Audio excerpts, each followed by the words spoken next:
Good afternoon. Thank you for joining us on this beautiful Friday afternoon. I'm Kevin Miller, Director of Governmental Relations for the Buckeye Association of School Administrators. Along with the Ohio Association of School Business Officials and the Ohio School Boards Association, we are pleased to present today's webinar on the Fair School Funding Plan. Today's webinar will provide an overview of Senate Bill 376, which just received a number this morning. Senate Bill 376 is sponsored by Senators Peggy Lehner and Vernon Sykes as the Senate's companion bill to House Bill 305, originally sponsored by Speaker of the House Bob Cupp and Representative John Patterson. Without a doubt, this is a landmark day. And as part of our agenda, we want to recognize those who worked tirelessly and courageously to make today possible. After that, members of the work group will provide an overview of the Fair School Funding Plan and will review simulations, which were just released to the public at noon today. Today's presentation will not include a question and answer period. Instead, plans for a webinar to be scheduled for next week are in the works. That webinar will respond to questions logged today and will also provide an opportunity for further questions. You can submit your questions in the chat room if you're joining us by Zoom, or if you're joining us by YouTube, you can also submit your questions there. If you have any problems or if you have questions down the road, you can also email your questions to any of us at BASA, OSBA, or OASBO. During this presentation, we will be sharing documents in the chat room as we go along. In addition, all relevant docs will be shared in a follow-up email along with the recording. Our organizations will also provide these documents to our members for those who might be joining us on YouTube today. As we begin, we want to take some time to recognize the work of our legislators from the House and Senate who are with us today. They are expressing their faith in Ohio's public schools by supporting the Fair Schools Funding Formula. To our legislators, we thank you for today's press conference, which went very well and was incredibly informative. After I introduce all the legislators who are with us today, if there's anything you'd like to share with the group to add to this morning's conversation, we'll make sure that you have some time to do so. Senator Lehner was going to join us today. Is Senator Lehner with us yet? I'm not quite seeing. Looks like she's just jumping on. Good deal. So Senator Lehner is joining us as I speak. And as she joins us, I just introduce her, currently serving her second full term as the state senator for Ohio's 6th district. This legislative session, Senator Lehner served her 4th term as the chair of the Senate Education Committee. She also serves on a wide array of committees, both in Ohio and nationally. Senator Lehner and her husband James reside in Kettering and have 5 grown children and 14 grandchildren. We are sad that Senator Lehner will be term limited the end of this year, but her legacy in the State House and across Ohio will be evident for a long time to come. She has been a champion of public education in Ohio and an advocate for early childhood education and literacy. I know that I speak on behalf of our organizations and our members when I say thank you, Senator Lehner, for your longstanding commitment to public education and for sponsoring Senate Bill 376. Senator Vernon Sykes could not join us this afternoon, but we want to make sure we extend a heartfelt thanks to Senator Sykes for his continued passion for public education, exemplified in his sponsorship of Senate Bill 376.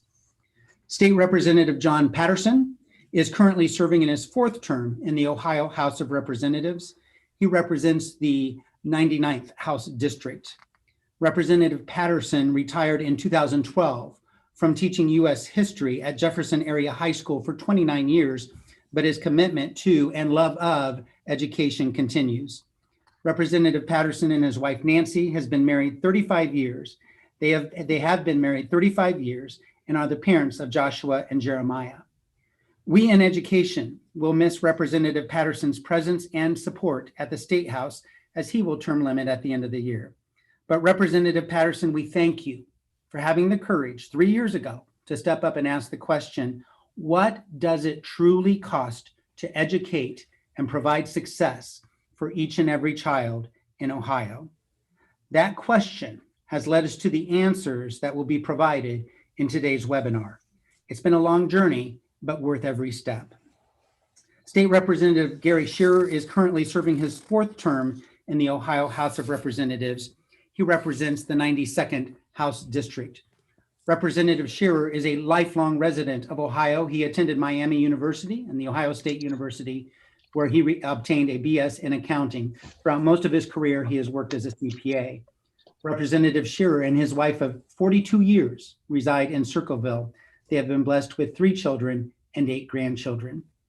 When Representative Bob Cupp became Speaker of the House, Representative Shearer stepped up to take on a leadership role with the Fair School Funding Plan, and we thank him for doing so. It's a fitting role for him as he has been involved with the development of the plan since the work began 3 years ago. And though he is not able to join us this afternoon, we want to recognize and share our appreciation with Speaker of the House, Bob Cupp, for his efforts in getting the Fair School Funding Plan off the ground. Representatives and senators, thank you for joining us today as a follow-up to your press conference this morning. Let me pause to invite you to share a few thoughts with those in attendance, if you would like.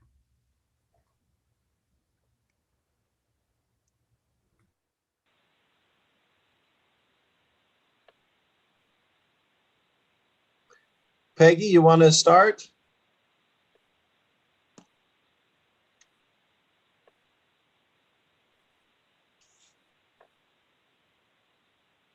Perhaps not. I'd just like to thank you all for all the support that you've given to our schools, our kids, our communities, and excited to get this done. But I do have a quick ask. We're going to need your help to get on board, to put pressure on the various groups to educate those in the Senate and in the House to understand how critical this is and to get it done as quickly as we can so that you have a blueprint for the future.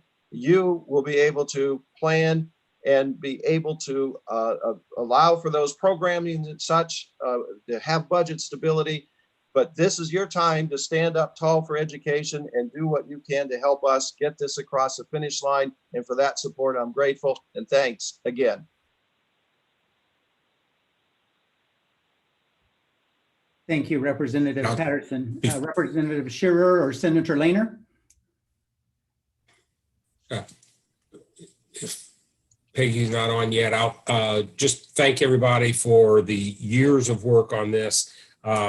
When I was the first and one of the lead of his colleagues to call Bob Cupp and ask him if he would be willing to step up and accept the role of the Speaker of the House. And he ultimately did, and said, if you'll replace me on the Cupp-Patterson school funding plan, Gary. So I was pleased to be able to do that, and I'm excited, have had quite an education the last few months on getting caught up with the plan, wholeheartedly support it, and look forward to working with our colleagues in both the House and the Senate.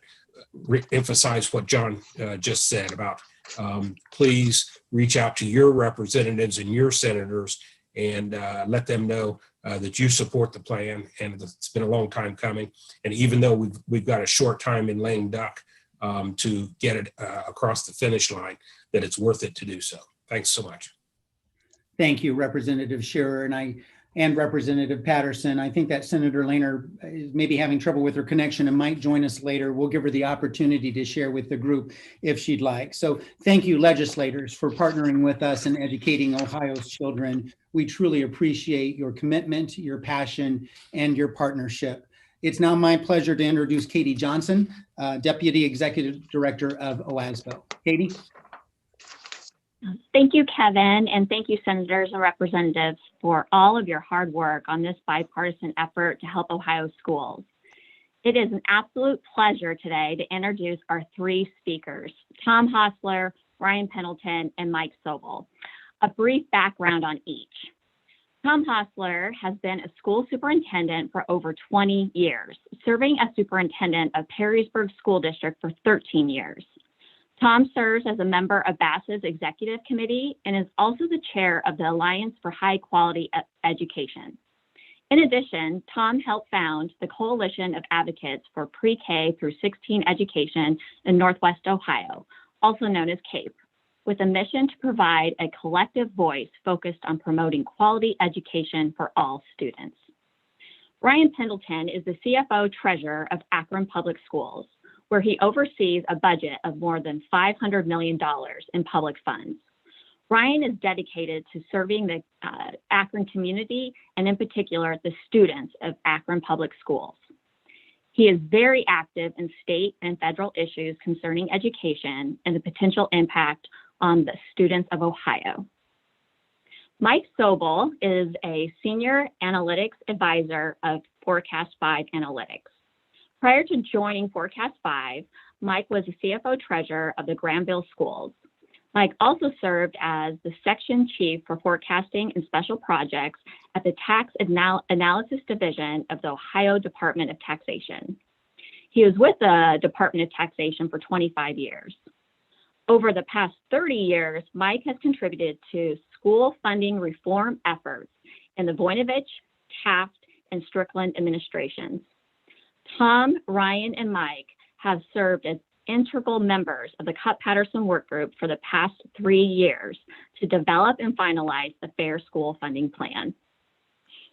A very big thank you to the three of you for all of your efforts and all of the work group members for all of their work on their Fair School Funding Plan. We would not be here today without your dedication. A very special consideration goes out to Jim Betts, who helped coordinate this effort for the last 3 years. Thank you, Jim, for all you have done and continue to do for Ohio schools. We also want to take time to recognize the 8 superintendents and 8 treasurers and additional technical and communication support who committed considerable time and energy over the last 3 years to support this effort to ensure that all students achieve their greatest potential.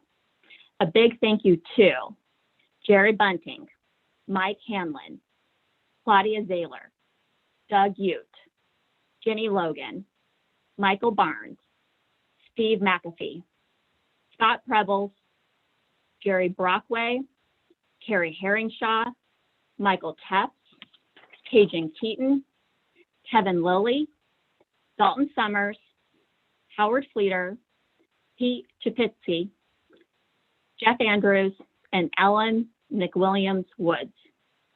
None of this would have been possible without your efforts and the continued support of the education community. We are so very grateful for all of your hard work. Thank you. I will now turn it over to Tom Hostler.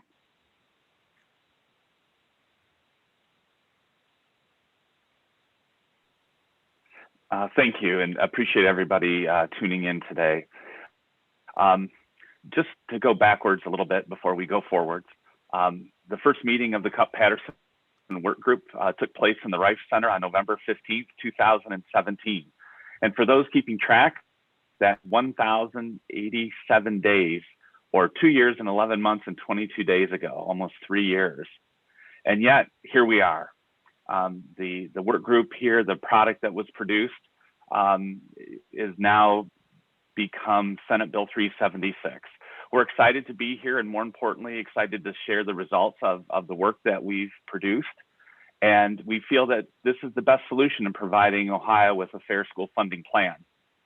3 years later, each of us that were part of this work group and helped support it, we're here ready, we're here excited, we're pleased with the results, and more importantly, we're excited about what this means to the students that we serve.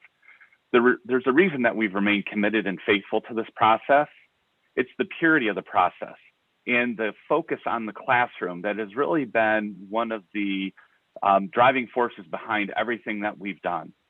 Consider that when we got together in November of 2017 and we began this work, we talked about that kindergartner who was in our classrooms and what we owed them as you know, future residents of Ohio, citizens of Ohio. And we talked about that kindergarten class being members of the class of 2030. And it served as a constant reminder for us as we focused on those students in the classroom. And I think that's really made a huge difference to our work and the success of what we've been able to do, is that continued focus.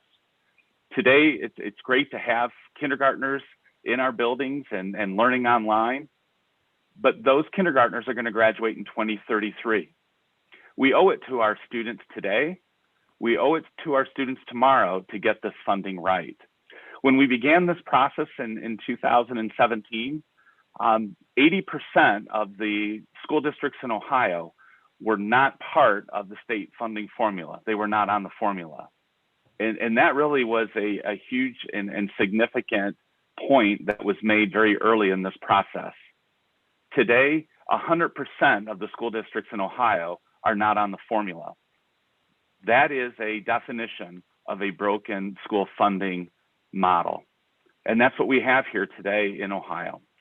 Our work has succeeded in finding a transparent and rational funding model. And we want it to apply to all students in Ohio, regardless of the zip code. So today, this rational, transparent, and clear funding plan is going to be laid out. We'll be spending more time in the future weeks going into much deeper overviews as we testify. But we wanted to start with the base cost now and then move into state and local share. And then finally, the third step, step 3, categorical aid. So with that, we'll turn it over to Ryan Pendleton.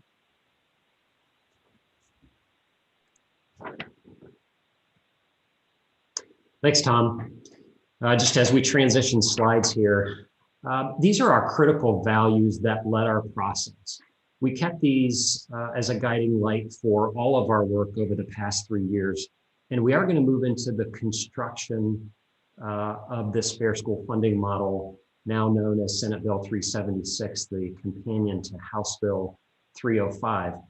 But it does, as was mentioned earlier, it does answer the question of what does it cost to educate every child, and what does every district need today to operate to ensure that all students can achieve regardless of their economic circumstances.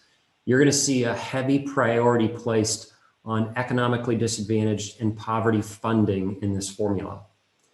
And then we're operating, as Tom mentioned, leading into this, 80% of the districts, now 100% of the districts not on any formula, and where district by district across Ohio is pitted against each other to fight against the state share index or our inequities with our wealth calculation.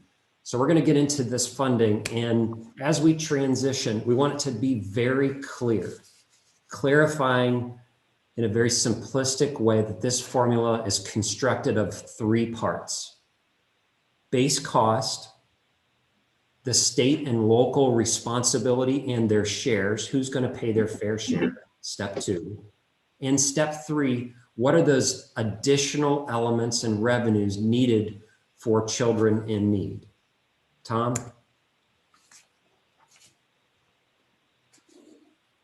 Oh, you're on mute.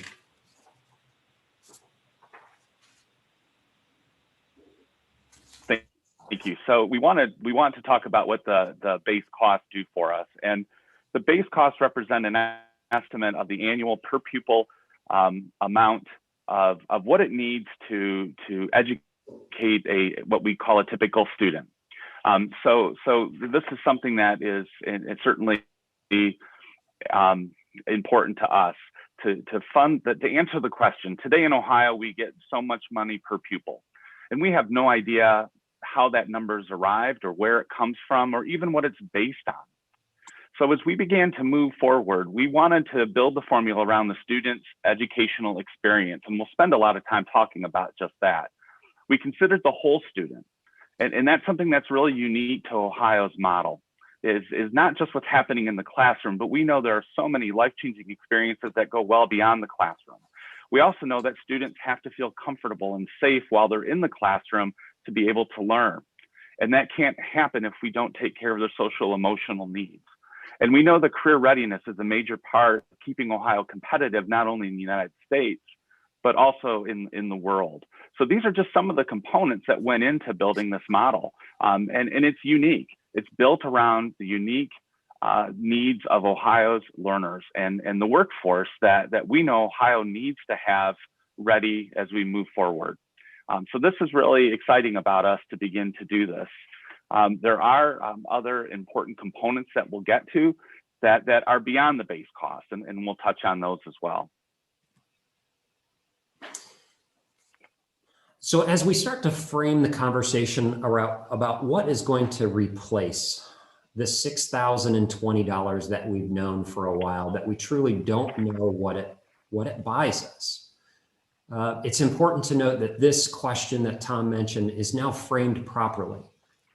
The construction of the base cost has not changed since it was introduced.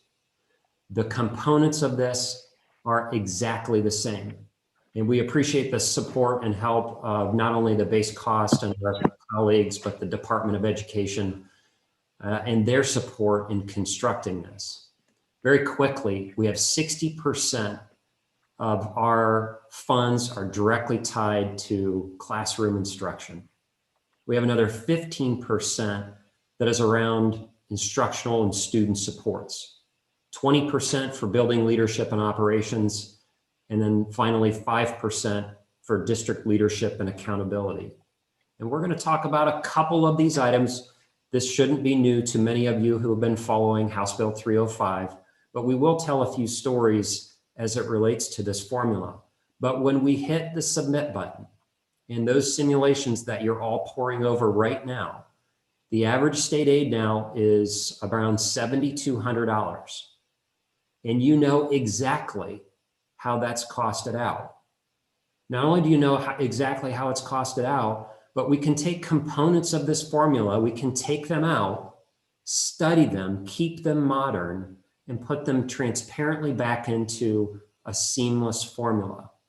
One of the really interesting components that you'll read over the coming days in the bill language is a commission that's created as a result of this bill to monitor all of these components into study school funding so we never get back to where we are today, a broken patchwork formula where 100% of the district are guaranteed. Tom? Yep, thank you, Ryan. And I think it's I think one of the things that this model does is and I just want to remind folks, this is not a prescriptive formula. What we're going to cover really respects, and that was an important component of the work group, it really respects the longstanding tradition that we have in Ohio of local control. So, you know, here we have the way the base funding for Ohio schools, for Ohio students on a one-page handout. And that's significant. And that's the kind of clarity and transparency that we were really working towards collectively, all the superintendents, treasurers, and everybody that was involved. This was important to arrive at this. So on the slide, you're seeing an actual school district in Ohio that has 768 students. And you can see direct classroom instruction and then instructional and student supports. That represents 75% of the total funding from the state per student is going directly into supporting the students in the classroom. That is huge. And, you know, and that's where it needs to be. So let's talk a little bit about how this works. So I want to focus on two different components. So the first one is I want to focus on the grade level and explain a little bit about how this is funded. So in this particular school district, we have a third grade that has a student to pupil or student to teacher ratio of 23. So what that means is the state will fund one teacher for 23 students. This particular school district has 52 students in third grade, and that equals funding from the state of 2.3 teachers.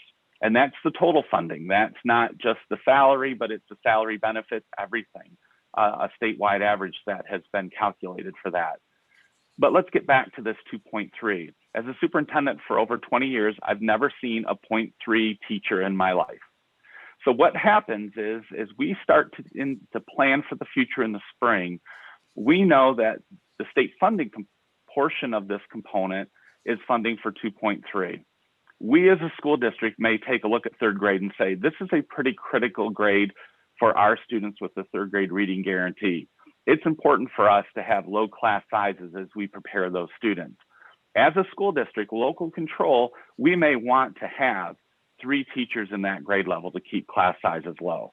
And we have the ability to do that. Another district, a neighboring district, may say we have 2 experienced, proven 3rd grade teachers, and those 2 teachers do a phenomenal job of preparing our students. We're going to have class sizes slightly higher, but we're going to go with 2 teachers. That is entirely up to each local district, and that sense of local control and those kinds of decisions that I just described are being made every single day as we prepare for the next school year. The other piece of this I want to look is scrolling down to the instructional student supports. And I want to take us back to a cold February 15th, when we were meeting in 2018, we were meeting in the state Supreme Court building. And it was the day after the Marjorie Stoneman Douglas High School shooting in Parkland, Florida. It was a very sobering meeting as we began to pick up this work. The committee had been together, the legislators that were there, and we all came to that meeting with a heavy heart. And one of the things that we really began to talk about, and it was really important to us moving forward, is the fact that when it comes to this formula, it has to reflect meeting all the needs of our students, academically, as well as the social, emotional, and security needs of our students. And so when we talk about a comprehensive plan, that's exactly what we're talking about, is providing funds for local schools to decide how they want to spend those dollars. How can we provide that kind of emotional, social, and security life support that our students need to be successful in the classroom? For some districts, that may mean additional counselors or social workers. It may mean adding additional resource officers. It's up to each individual district to determine what it is that they need to meet those important needs. But when you begin to go through this formula, not only is it about the classroom, but it's about those activities that are an extension of the classroom that we've never recognized in the school funding model before. And I think we've captured that.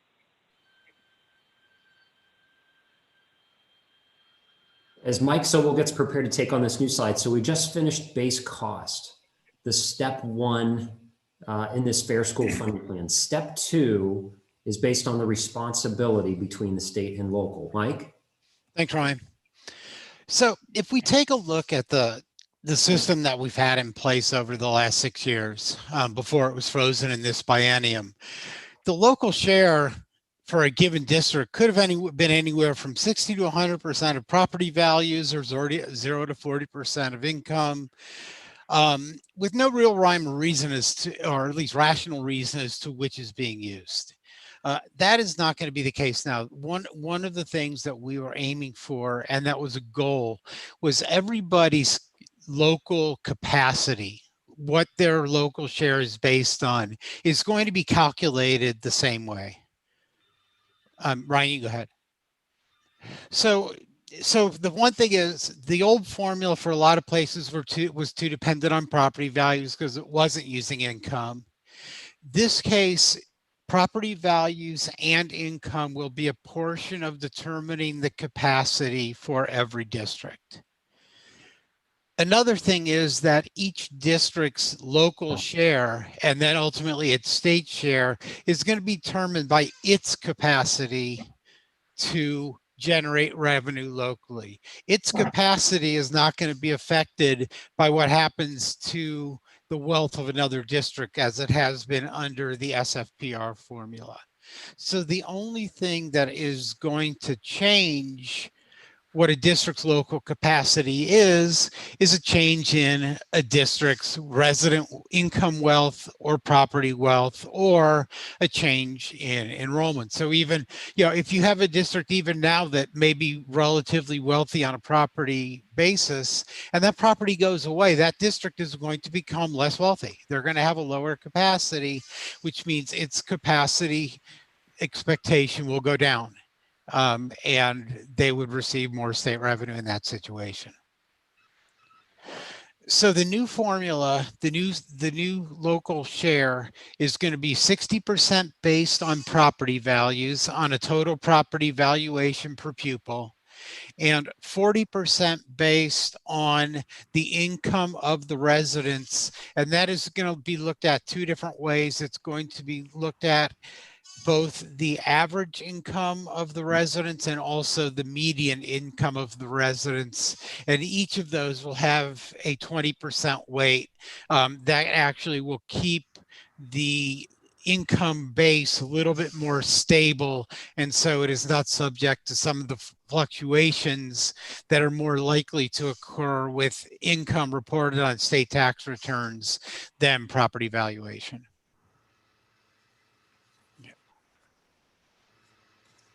Okay, we've just finished step 1 and step 2.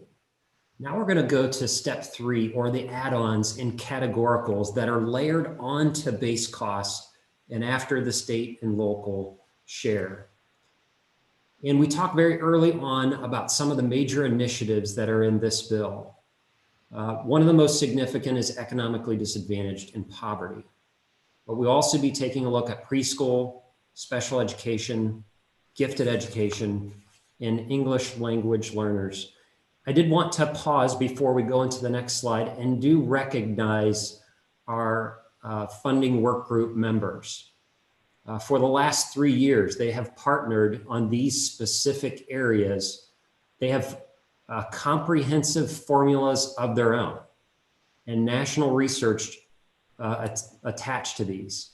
And as we approach 50% of the students in the state of Ohio who are technically economically disadvantaged, you can imagine the presence and weight and priority of these funds that are needed to apply on top of step 1 and step 2. So poverty and economically disadvantaged. Tom and I will go through these next few slides and hit the real highlights. Again, not doing it justice to our colleagues and their work for the years that they've spent, but hitting the highlights of the bill and giving you some places to look as you learn more about this.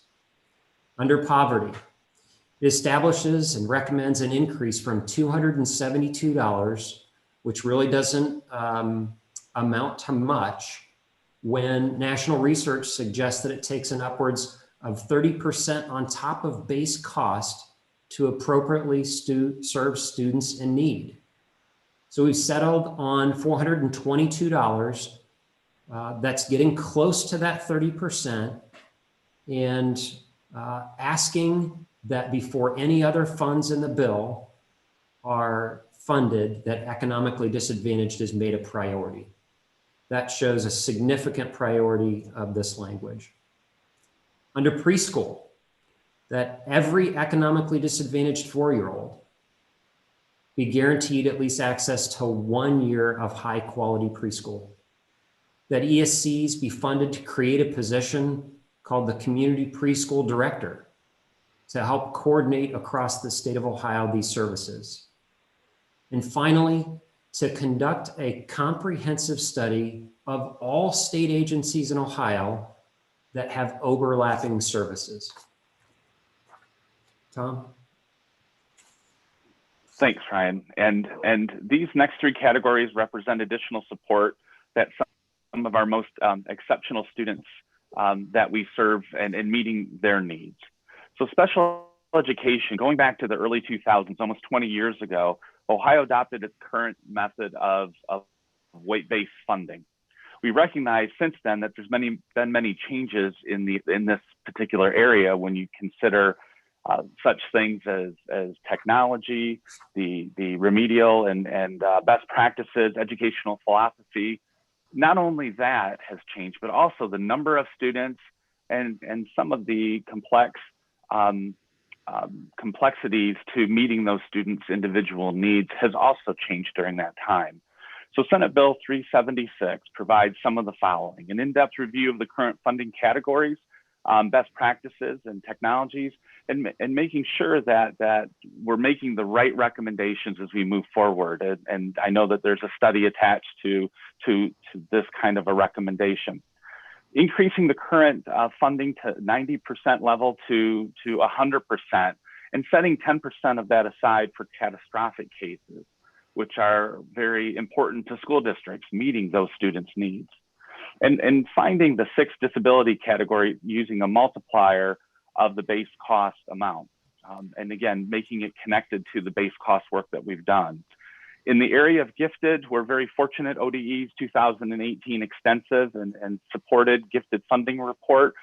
The recommendations there, we're saying that we need to move forward with implementing those. English language learners directs ODEs to, again, conduct a cost study of all ELL to determine the validity of the current funding amounts or recommend new ones. It returns to using multipliers of base cost to fund its categories. And in category 2, a revision. In category 3, we want to include all students who have achieved proficiency that require monitor them for 2 years. In the next slide, we want to talk a little bit about transportation. And again, as Ryan said, just two additional comments. One, I know everybody who's worked on these categorical areas are truly experts. And I know they are looking forward to doing a deep dive as they prepare for testimony. And transportation, again, is outside the school's per pupil cost allocation, but it is a significant cost to local school districts. And frankly, Ohio is falling behind in this area, which is really a concern over safety. And after reviewing the current transportation funding formula, the level of transportation services and the funding offered in other states, and listening to stakeholders and the challenges faced by urban and rural districts alike, this bill tries to address many of those concerns that were raised and certainly the things that we heard. We want to implement a state bus purchasing program similar to the one included in the House and Senate passed version of House Bill 166. We want to restore the state minimum to share to 60% in increments and hitting that mark by 2025. We want to increase the set aside for bus purchases to $45 million per year that allows for a complete replacement of the statewide total of replacing 15,000 buses in 10 years. Historical plates should not be part of our transportation fleet. We want to revise the formula and reimburse school districts for the transportation of special education students, multiplying the district's actual special education transportation expenses greater of the district's local share or the state's minimum % of transportation expenses. We want to make it work at the local level and also at the state level. These categoricals combined with the base costs reflect from the crack of dawn when we're picking up students on buses to the time they're literally logging off their laptops at 11:59 p.m. and everything in between. This is a comprehensive plan that touches each of those components, important components of the student's learning and school experience. And that takes us to the next slide. So as we transition to the final components of the Fair School Funding Plan, we've had this building blocks approach. We've had the base cost, the state and local responsibility. We've had these add-ons and categoricals for essential needs. And as all of my financial colleagues out there know, that there are those conversations above and below the line and other service organizations that we need to also fairly interact with this base cost. So we'll talk through a few of those now. Tom, I think, is going to handle ESCs, CTCs, and STEM. Sure, thank you. I know with educational service centers are certainly an important critical link in supporting the mission of local school districts and students. What this plan does is it creates a tiered funding mechanism that provides gradually decreasing per pupil amounts as the number of pupils in districts served by ESCs increase. And right now the per pupil amount with this plan is just under $31, which is approximately $5 more than the single per pupil amount currently that applies to all ESCs. So again, this is meeting the needs of a wide variety of ESCs that are serving our students across Ohio. Smaller ESCs in this model would receive considerably more per pupil, and all ESCs would receive a basic amount that would cover most of the ESC's statutory required costs. And that certainly is vital to us. Now moving on to career technical education. This is an area that is so vital to a vibrant Ohio workforce. Senate Bill 376 creates an input method based cost funding model similar to the proposed new traditional school funding model that we just went over with base costs. This uses a multiplier of new JVSD base costs to fund technical and skill programming, and creates career awareness and exploration funds for lead districts in career technical planning districts to conduct those programs in schools within their reach. Career technical education and weighted funding is something that is really vital to our future, and exposing students to all the different career options out there was really a major driver in our conversations. And along those lines, science, technology, engineering, and mathematics, STEM, the standalone STEM schools are certainly important parts of creating this vibrant workforce that Ohio is going to need in the 21st century. And this plan will fund them in the same manner as community and charter schools, so that there is that stability, touching, not only the traditional public schools, but also STEM schools that we have across Ohio. So 3 important components to those below the line costs that will make a difference. And the last 3 and other funding considerations are just as complicated but important, is community schools, vouchers, and open enrollment. Let me pause here, and just the overarching theme of this, which is extremely important to the Fair School funding model, is this is a funded where educated model. There is so much to unpack about that concept, from base cost, from our current ADM calculations to wealth calculations, all the way through. So let's talk through that just a few minutes before we turn it over to some simulation discussion.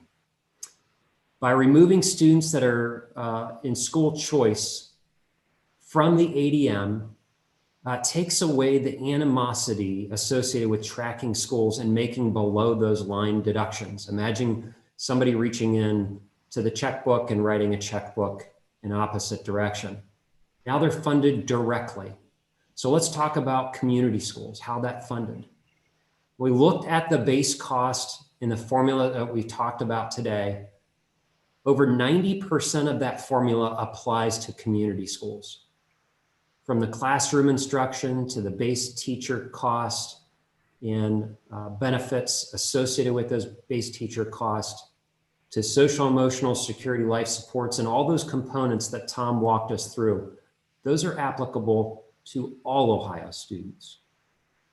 But by directly funding them, removing that animosity, now we now have a more efficient methodology for calculating those. It'll use each of their own schools' direct instructional costs and start to identify, just like it does for the 610 public schools. Vouchers are directly funded by the state. Finally, open enrollment. Open enrollment, as you all know, school practitioners look through that bottom below the line deduction and calculation. There's been enhancements in Senate Bill 376 and as amended House Bill 305 to really reflect and not incentivize or disincentivize any district to engage, change their open enrollment practices, and also accurately reflects their wealth calculations through the state share. And we encourage you to learn more about that in the coming days as we prepare for next week's webinar. Mike? Thanks, Ryan. Before I get into describing what's in the simulations now that I assume most of you have seen at this point since they've been set up with the associations, I want to preface that with a couple of remarks, couple things to keep in mind as you're looking at these simulations. First of all, this is a view of the entire plan being implemented at the end, whether you call it all at once or at the end of a phase and however you want to view it. This is a fully implemented plan. The concept, the plan is it's going to take 6 years to phase this in. And so this would be essentially the end of 6 years. we do not know how it will be phased in over 6 years. That's going to be decided by the General Assembly every other year as part of the budget process. So again, this is an endpoint. It's not meaning that, oh, I'm going to get this amount of money in fiscal year 2022. No, it's not. It's an endpoint and it's a measure. The second thing to keep in mind is that this is a static point in time estimate. And so this is using a set of data that is available right now. The data that's going to be, if this becomes in law and if this is used to fund schools for the next biennium, even the data being used in here is going to be updated. There's going to be another year's worth of property values in here. There is going to be another year's of income. There's going to be updated data in here. And that's one of the things about the state and local share system that we set up, is that it is dynamic and it is reflecting what's going on. So if you're sitting in a district that has a power plant that's just closed or is closing, and that power plant value is in your formula, down the road, that's not going to be there. That power plant's not going to reflect your wealth, and you are going to be a poorer district, and that's going to get reflected in what you're seeing. Vice versa, if you're getting a lot of new value, whether it's pipeline or something else, you are going to become wealthier as a district. And that is going to be reflected as well as this new data becomes available. So this is not a static calculation. It's going to be an ongoing calculation. And 6 years from now, it's not going to look exactly like it does in this printout, because we're going to have 5 years newer data when it's being calculated 6 years from now. So just keep that in mind as you're analyzing this. The last thing I want to caution about before going through through what's in the actual printout. The school community in general, and others as well, have had a habit, as we've gone through school funding reform over the last now 30 years, of doing what we call policy by printout. So a printout becomes available, everybody jumps down and takes a look at what their district is getting, which I will tell you, nobody who was on the work group did, because no one on the work group had access to what the results were of what they were doing. They were working on this in the blind, trying to come up with the best system. And people look at it and they don't see the result they want, whether it's their district, whether it's 2 or 3 districts that they think that should be, and they go, oh, this is a bad formula. Sorry, we don't support it. And we basically shoot in at ourselves and destroy a formula. What we're asking is to think about what we have developed here. What we have developed is a transparent, clear way of calculating what it costs to educate a student and how to split that between the state and the local taxpayers. This is the best opportunity that we have had in the 30 years I've been doing this to pass a meaningful school funding reform that can last a generation. And there's not any other choices out there. And so, I ask you that to at least, consider that as you're thinking about it, as you look at this and as you think about what has been designed by the work group. So now I'll get off my soapbox and get down to explaining what's in here. So in the printout that you got, the main thing everyone's going to look at, and because we've put colors on it and kind of draw your eyes to it anyway, are the 3 colored columns at the far right. The yellow column, the estimated formula, net aid of transfers, current law. What that is reflecting is essentially a governor's executive order reduction amount of funding, adjusted for the transfers that come out of the district for community schools, for open enrollment, for scholarships, since in the new formula, those students are not being funded at all. And so to be on an apples to apples basis, we need to take the subtractions out of the old formula. The tannish color the tannish color column, what's labeled J here, that is the proposed total aid fully phased in, as if it was fully phased in fiscal 21 of the new funding formula. And then the far right column, column K, the green column, is the difference between those two amounts. The other key considerations, the other columns that are in here that will help you understand, the definition of enrollment is the same as actually being used in wellness aid during the current biennium. It is different from the old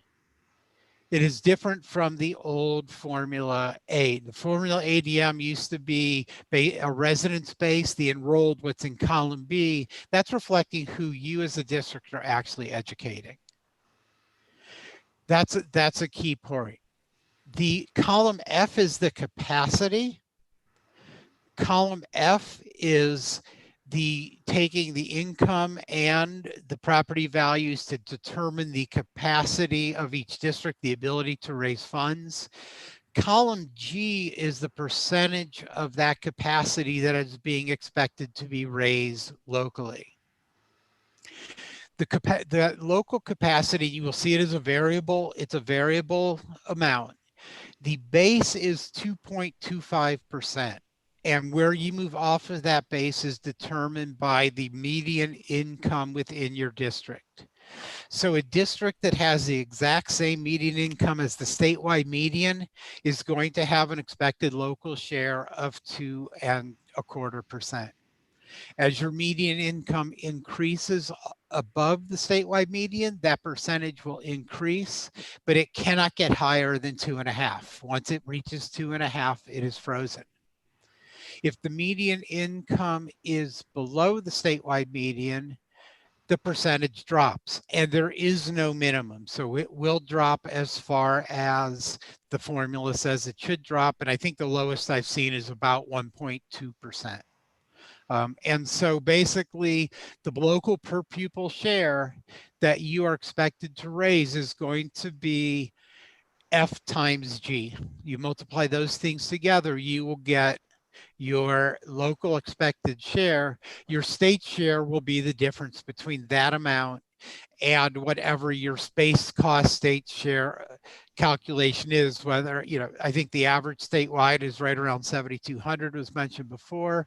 If you're right at the state average of 7,200, and we'll keep the math simple, let's say you go through this calculation and it says your local share is 3,200 per pupil, then you will get $4,000 per pupil from the state. And so that is what is in the printout. I saw a question come up, said, could I walk through the secure phase-in thing again?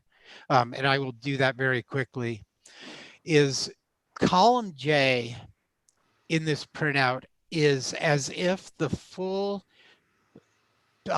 program that has been developed by the work group were funded all at once.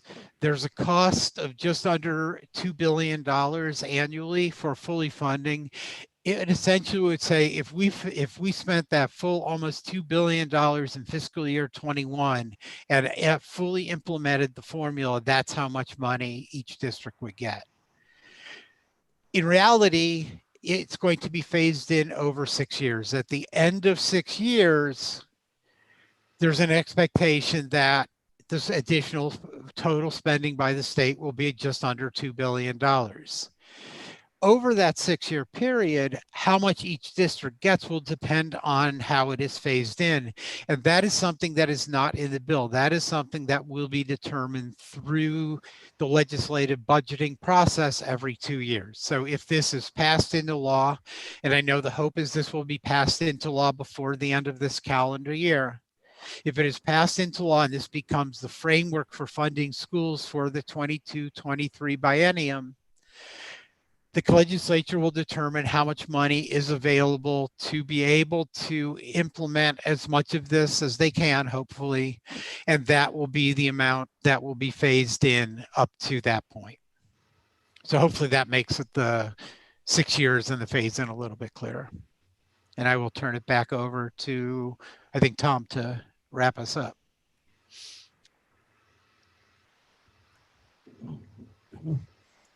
All right. No, thanks, Mike, and Ryan will take it in from Oh, sorry. here. So appreciate it. That's okay. We have 2 more slides here before we wrap up. This slide is for your reference. There's a lot to take in here. And hopefully those school board members, superintendents and treasurers that are on today's call are really taking a look at this condensed timeline. As you can see, testimony begins Tuesday. And your school district's work group members are going to be preparing testimony over the weekend to support this condensed timeline. So we just wanted to make this available to you and understand that our senators, representatives, and legislators are really making this a priority, and we thank them for that. So now we've completed the day. We've completed the walkthrough and the release of Senate Bill 376 and as amended House Bill 305 here soon. And there shouldn't be any question as to the need that Ohio needs a fair, new, and comprehensive school funding formula leading to 100% of the districts that are not on a formula right now. It needs to be tied to actual costs. It needs to answer the question of what does it take in cost to educate every child today, and what does every district need today to operate? We have developed a clear, transparent, comprehensive, and a formula that truly recognizes the responsibility between the local and the state. But let me pause on one theme here. It is comprehensive. So I too have an ask. The ask is that this has to be adopted in its entirety. We have a patchwork of formula in Ohio that has led us to do a lot of this, that has led us to compare the Perrysburgs to Akron, that has led an irrational formula to be compared to the Fair School Funding Plan. And we're going to compare and contrast that over the coming weeks. We ask that you dig into the details, truly learn about that, and help your senators, representatives, and legislators with the courage that they've brought forward of making this a priority before the end of the year, and ask them what you can do to help. With that, I'll conclude my comments, and I'm going to turn it over and at the same time introduce Will Schwartz, who's the Deputy Director of Legislative Affairs for Ohio School Boards Association. Will? Thanks, Ryan. Before I send you off with some additional resources, we were joined in the presentation by Senator Peggy Lehner from the 6th District of Ohio. Senator Lehner is the joint sponsor on the Senate Companion Bill and chair of the Senate Education Committee. We'd like to give her a few moments to offer some remarks as we conclude things. Senator? Thanks, Will. I appreciate the opportunity to speak a little bit to you. I'm sorry I was late. I was having Zoom problems. I was in another room waiting for you to let me in, and you never did. So I ended up here eventually. But yeah, I've spent most of the day dealing with this issue. We had a lengthy press conference this morning on the subject to media across the state. And, you know, their number one question was, who's going to pay for this? What are you going to pay for it with? Which we understand. And you know, obviously it's complicated. It's a significant challenge in light of COVID, has made it a bit more complicated. But I think there's a considerable amount of very determined legislators who are ready to see something happen. As I mentioned in the press conference, I think the number one question I have been asked in my 12 years in the legislature is when we're going to do something about Ohio's unconstitutional school funding formula. We're finally really getting serious about doing it, and you all are going to be play a very important part in that, because I know the legislators are going to be looking to you to all of your groups, particularly to say, does this get the job done? Should we be behind this or not? And so the stronger your voice is with the legislators, the better. It's a tremendous challenge to get it done during lame duck, but I think it certainly doesn't hurt to have one of the bill's authors now the Speaker of the House. So you might need to put a little bit more attention on the Senate than he might normally need. I think we have not been hearing as much about this bill, obviously, for the last 2 years as the House has. So I would just really encourage you to contact your senators and contact leadership and ask them to have hearings on the bill as soon as possible. I think that's about it. Thanks, Senator. There's been a lot of information covered today, and we want to ensure you can continually reference these materials, evaluate them further, share them with your colleagues, and communicate them to your communities, including the media. The link on your screen now will be used as a repository for all supporting documents for the substitute bill for House Bill 305 and Senate Bill 376. At this website, you'll be able to find important documents like a copy of the PowerPoint that we've been presenting to you today, district by district simulations under the proposal, which our associations actually emailed today at noon to you. So check your email if you haven't been able to do so. They're there, but they'll be there on the website. There'll be one-sheet descriptions of the plan's core components, talking points, and frequently asked questions, and even a recording of this webinar so that you can go back and watch this another time. You can also follow the Fair School Funding Plan on Twitter at the Twitter handle before you for more information, including news stories on the plan and critical updates as the bill navigates through the legislature. And of course, the General Assembly website has all the official legislative documents, including bill analyses, fiscal notes, comparison documents between the versions of the legislation, and copies of the witness testimony. And always, your three associations, OSBA, BASA, and OASBO, are available at any time to help them answer your immediate questions and meet your needs. And as we move to the final slide, we presented to you today a lot of resources and information. And there are, without a doubt, many questions that you may have. And the chat and the question and answer boxes confirm that. So we're hosting another webinar next week, just like this, where the entirety of the meeting will be devoted to answering your questions. At the link on your screen, you can submit questions on the plan and the process as the bill goes through the legislature from the creators of the plan, who will answer your questions during the webinar and will also address questions on the fly as they come in during the webinar. Meeting information is forthcoming and will be communicated to members of the three associations very soon. So to conclude, we want to thank you for your attention today and your passion for kids and your service to education.